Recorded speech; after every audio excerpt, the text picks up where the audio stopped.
Hello, Be Awesome listeners. This is episode 58. Back to back to back to back is what we're doing here. As many as I can handle every day. At the end of the day, with some amazing people in the Easton, Massachusetts area. And every once in a while, I throw a curveball like Jay Sullivan, whose story was absolutely awesome, and was so glad to be able to share that with you. Today, I'm really excited about today's guest. I'm really excited about every guest, but today I'm really excited about today's guest. I met Isobel Wilson is her name, first of all. Welcome, Isobel, to the Be Awesome podcast. Another first-time podcast person. Not you are a veteran with YouTube, but first podcast, so welcome aboard. And I met Isobel a couple of months ago when I was doing the talk that I've talked about for the Eastern Chamber of Commerce, when we had a much different life. It was our normal was really nice, and we were all together, 165 plus of us, and we were having drinks, and they were listening to me tell stories, and we were recognizing some real excellent business ownership award from a friend of mine that's actually going to be on the podcast tomorrow. But Isobel's in the real estate world. And one of the things that happened when all of this COVID-19 hit is I started to think about businesses that would be really negatively impacted no matter what you did, no matter how you did it. I didn't see how you could see light at the end of the tunnel. And what I saw really quickly was there was a couple of people that really stood out that were doing something. And Isobel was one of them. And I know she didn't pioneer it. I know she didn't code. I know she didn't put it all together overnight.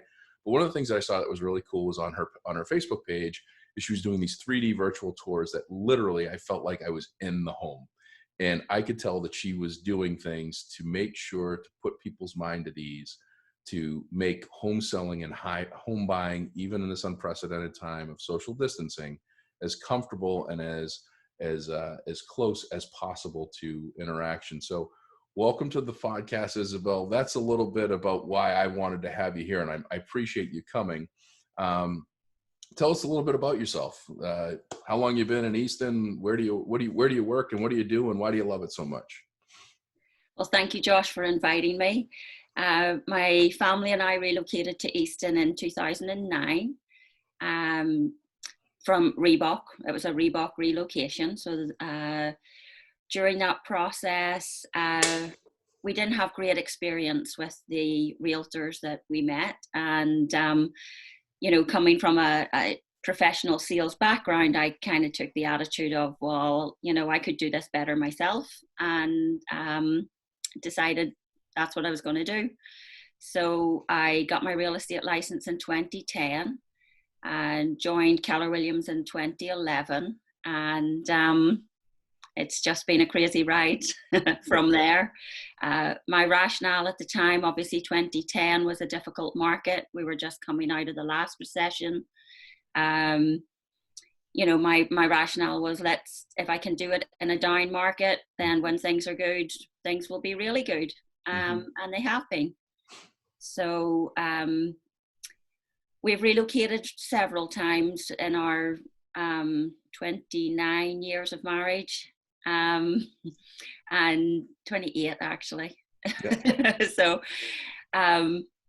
we always started with a school system and how close it was to the commute for whichever one of us was relocating. So Easton it ticked all the boxes. It was a good commute to the Reebok office that was in Canton at the time. There was a strong school system. Our boys were 13 and 9 at the time. And we just liked the feel of the overall community. And obviously the community has continued to grow and flourish. And we've been excited to be part of that and see how things have been changing and developing in the last 10 years. Yeah.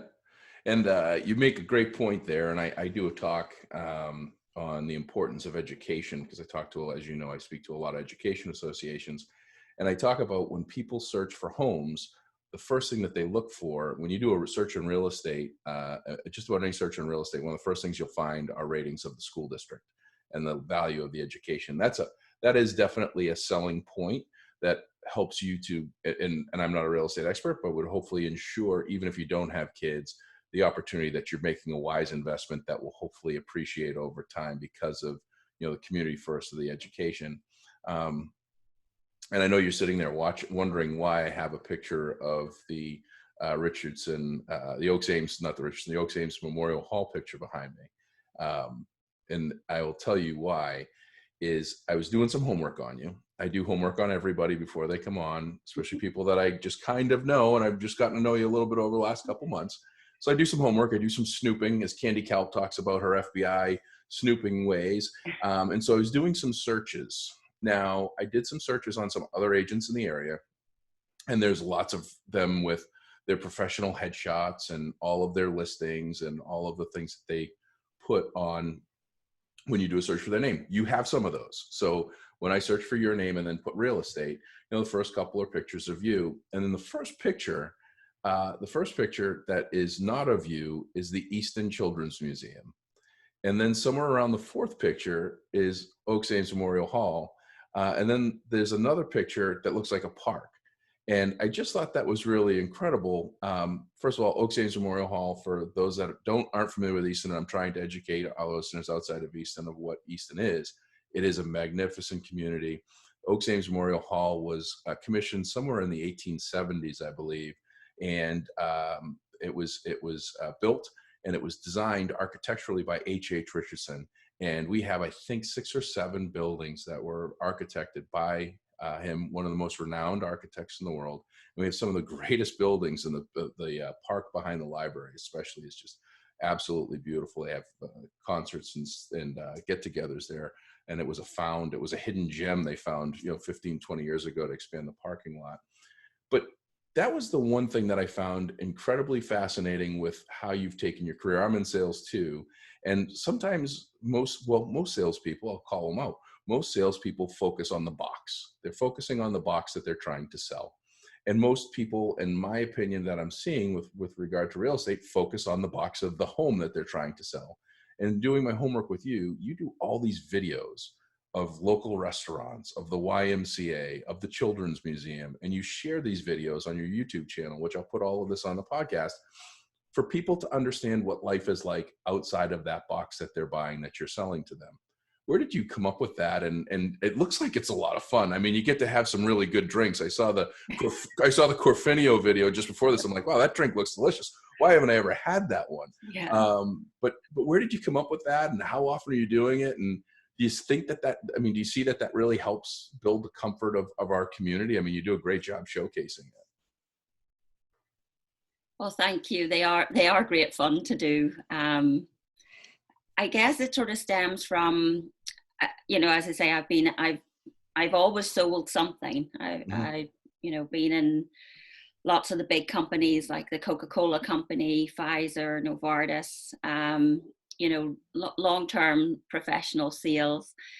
But I also feel it's about selling the sizzle and not just the sausage. Yep. I mean, as a salesperson, you've Yep. probably heard that before. Yep. I'm a great believer in adding value and doing something outside the box. I mean, we're very fortunate in Easton. There is actually a very strong real estate community. Mm-hmm.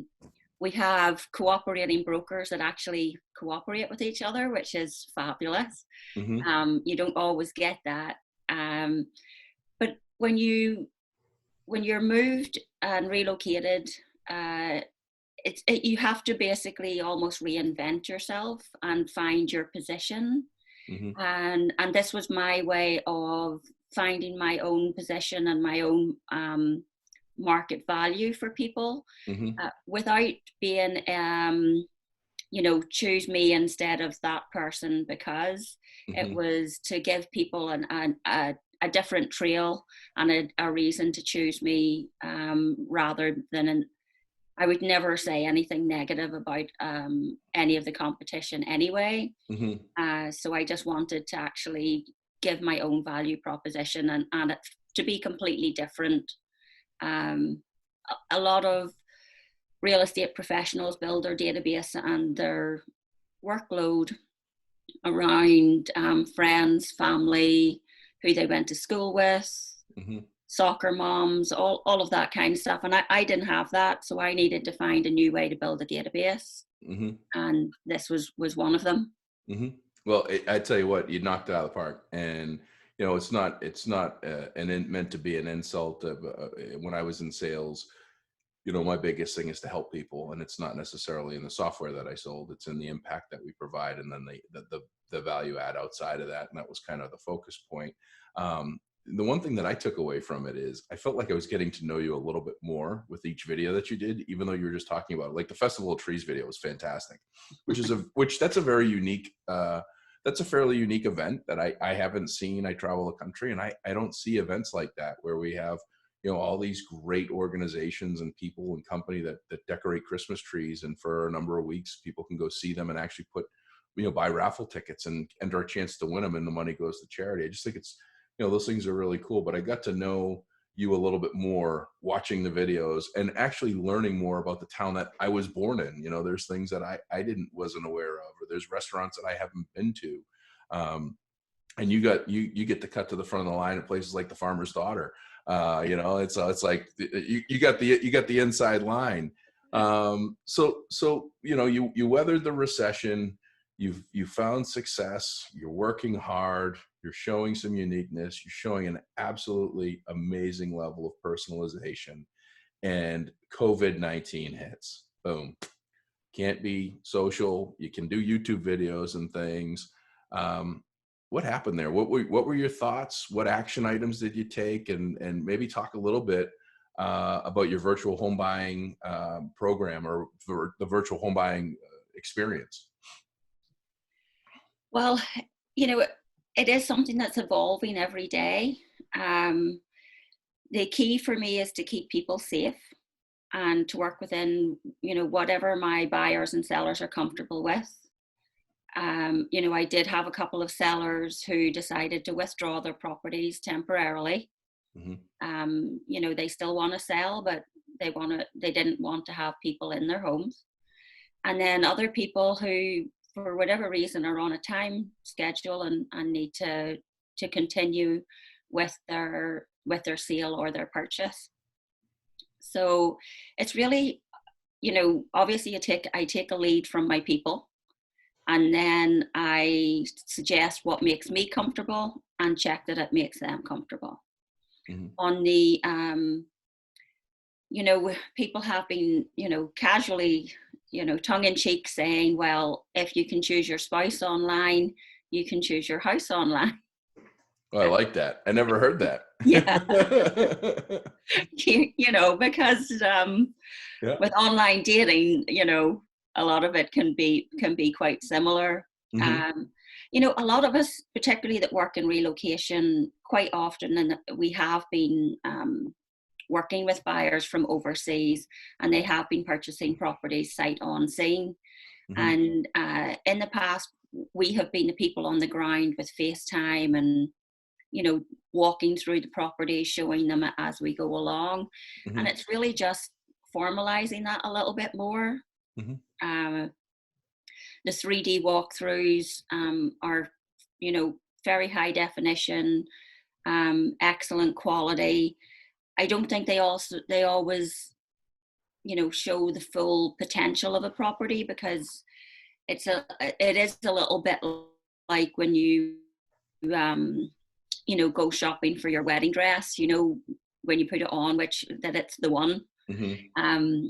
And sometimes you need to get into a home yourself to make sure it is the one. But what we're trying to do is basically keep as many people safe as possible by doing a virtual tour, a 3D walkthrough. Sometimes, we'll FaceTime the buyer from the property. And then we're actually just bringing the buyer in person. Mm-hmm. to the one that is the closest match. So again, with like the online dating, you don't go and meet the people who are a 50% match. Mm-hmm. Well, maybe some people do, I don't know. We're trying to get people to, go to the homes that are an 80% match, a 90% match, mm-hmm. rather than, going and seeing 10 properties when 8 of them don't really have the things on your wish list. Mm-hmm. So that's what we're doing sort of from the buy side.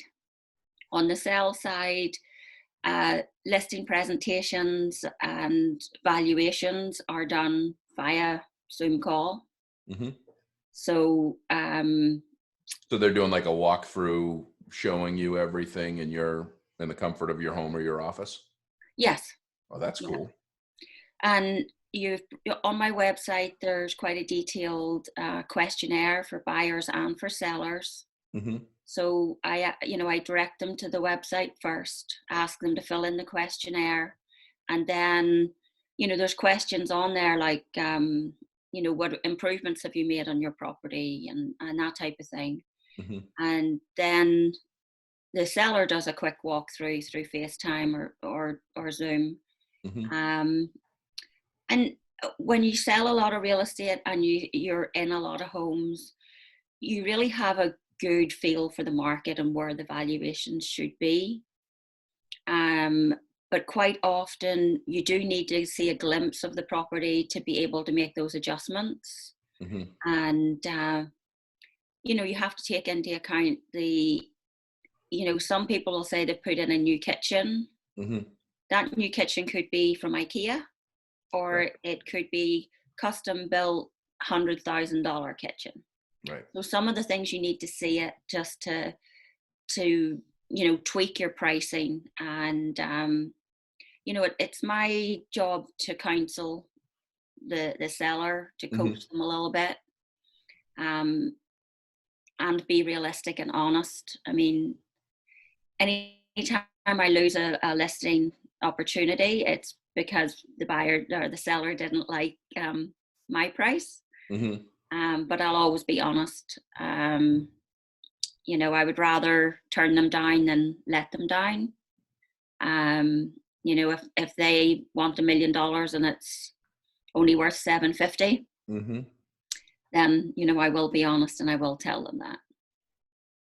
I love what you just said, turn them down, then let them down. I always love the trying to explain folks with regard to sales, talking through that. I'm sitting here saying, wow, this actually could be a bonus for you. And again, I've never sold a house in my life, but what I watch on the non-real real estate shows, the millionaire $1 million listing shows and the flip this house that they sell in 36 minutes and all that. But and kind of in talking to some realtors that I talk to, you spend a lot of time visiting homes with prospective buyers, with most likely many of those houses being in that 50% or less, but trying to get a feel for them. Now you almost have a forced, this is the way we have to show you the houses. So you're qualifying probably a lot quicker what the fit is, and really getting down to that bottom 1 or 2 or 3 houses that might have taken you 8, 9, or 10 visits at different places that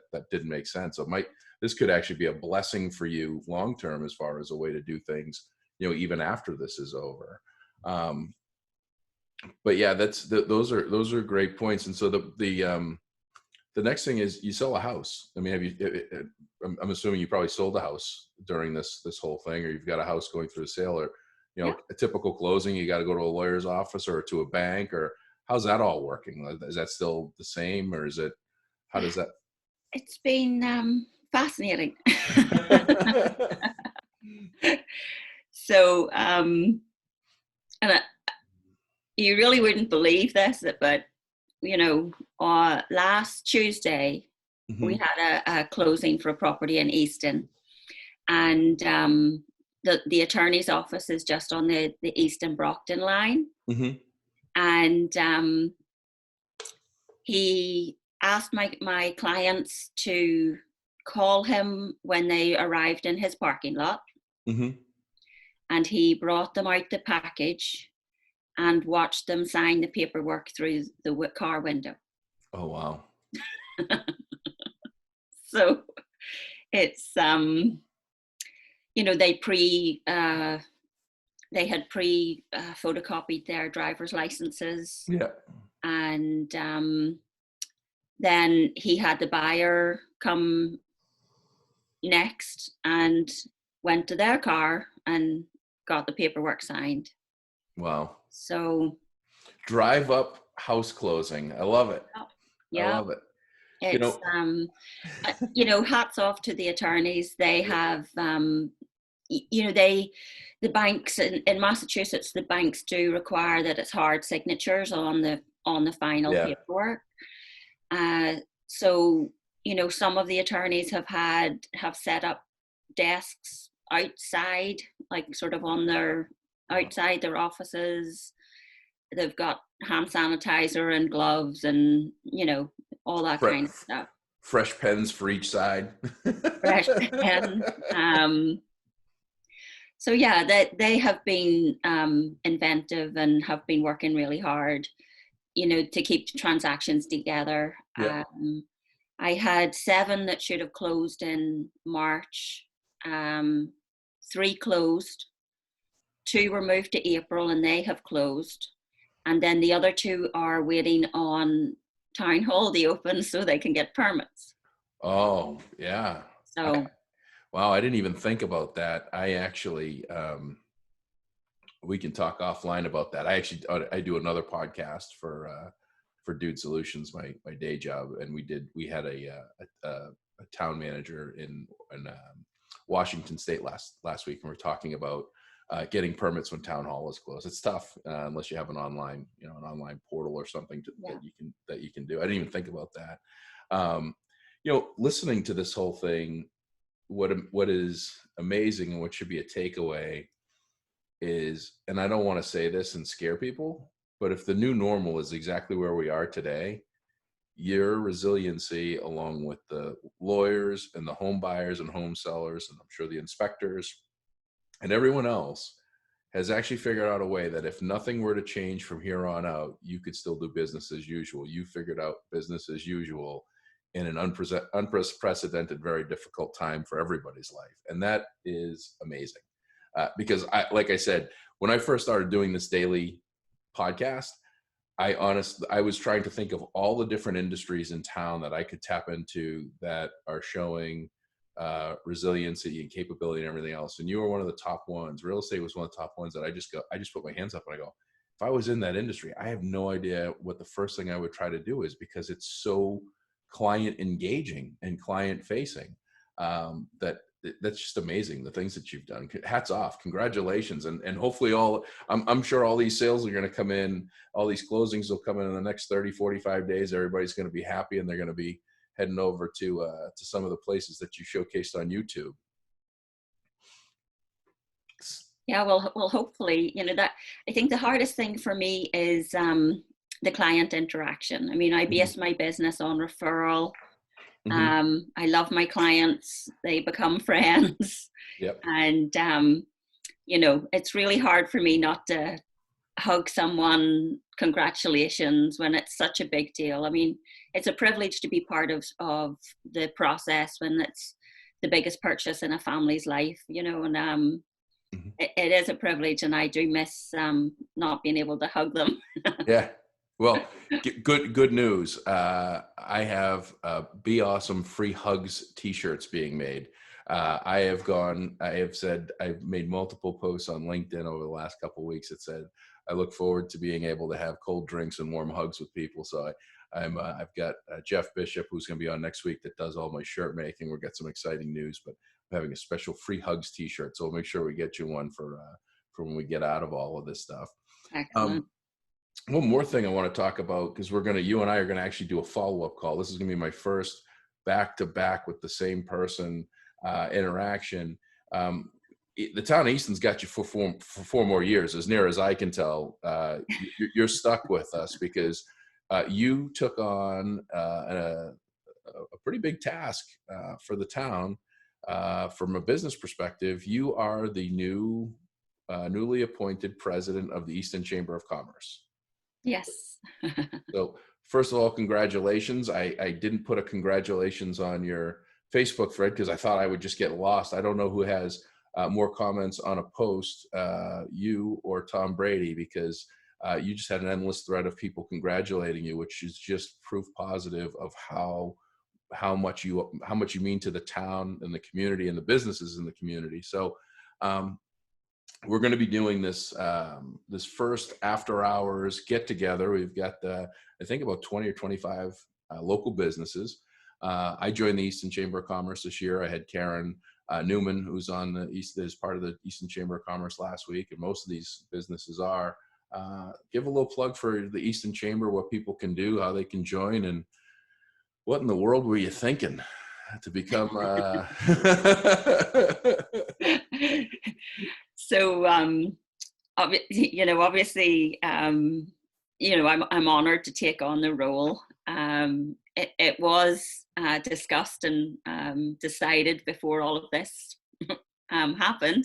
Mm-hmm. So, but I do feel actually it is a great time to, people are going through a lot of change, and I think it's an excellent time to be able to be here for as a resource to businesses, Mm-hmm. to show resiliency, and and help people that have helped me, and just keep growing and building the community. uh, you know they're big shoes to fill. Mark Lombardi, we kept him for 6 years. We did. Yeah. I think he only agreed to 2, and we kept him for 6 years. So he's done an excellent job, and I'll do my best to fill those shoes. Uh, the Easton Chamber of Commerce website obviously is a great place to go for information and details on joining. We want to grow our membership, obviously, so as we've got contacts for people and opportunities for our members to network with each other. Mm-hmm. Chances are, if you're having a challenge in your business, there's another business owner out there that has the same challenge or has experience with the challenge in the past. Mm-hmm. We've got people who can help give advice on the ever-changing situation with SBA loans and the CARES Act. Mm-hmm. It seems to change every 5 minutes. We've got a lot of professionals that will give advice for members and just help the community flourish. We all want to come out of this seeing our fellow businesses survive, because our community needs them. Mm-hmm.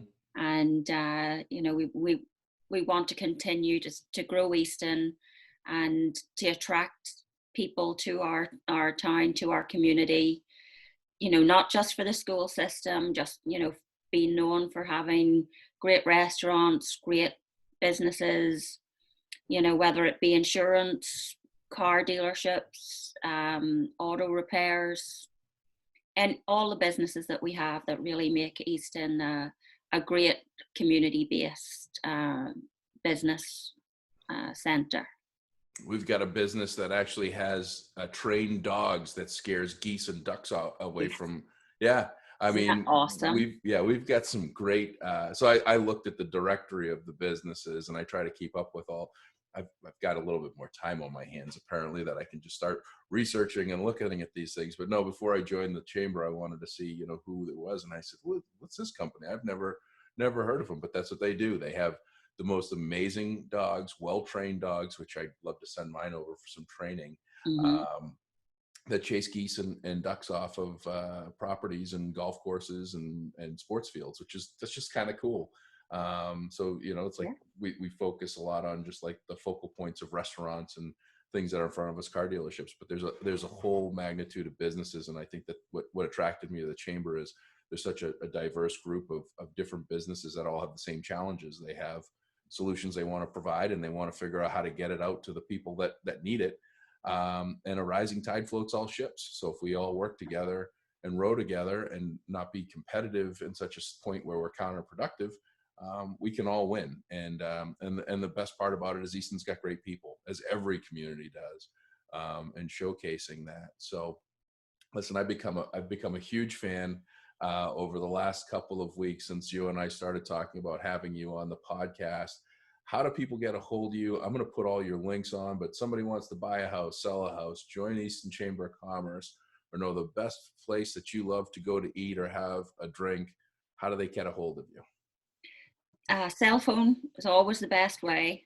Hmm. Um, my cell phone is 508-269-0509. Call, text, FaceTime, whatever you need. And that also goes for, if there's someone in the community that has a need. It doesn't have to be real estate. If someone in the community has a need, um, I'm a great believer in connecting people. If it's something that I can help with personally, I will. Um, if I will find someone for you if you have a need, whether it's a landscaper, if someone's at home in quarantine and is in a domestic violence situation, anything like that, text me, call me. I will know someone who can help at any end of the spectrum. Amazing. Well, Isobel, thank you. That phone number again that's her cell phone, and I love. I give out my cell phone and my direct office line everywhere on every post that I do professionally. I think it's pointless to have all these places and not have a voice that you can call out to and talk directly to. So, congratulations and thank you for being, I think, the first or the second to give the cell phone number out, which is 508-269-0509, correct? Yep. Awesome. Well, I will put everything out on our websites and on this episode link, and we'll be on YouTube here shortly. Probably get to watch it before we have our after hours. For those of you, I'm going to give a shameless plug. So thank you, Isobel, again for joining us. I'm going to close this out, and we'll be talking again with a larger group here in less than an hour. And for I might those, have time to go for a cocktail. well, yeah, if not, or bring one with you because it is after hours. It's going to be a 5 p.m. thing, so we will definitely, I will definitely have one by then because it's been a day that ends in Y. So thank you again for sharing so much and all that you do for this incredible town of Easton that you share beyond just selling homes. And look forward to the next 4 years of your presidency. Congratulations and thank you for stepping up and doing that.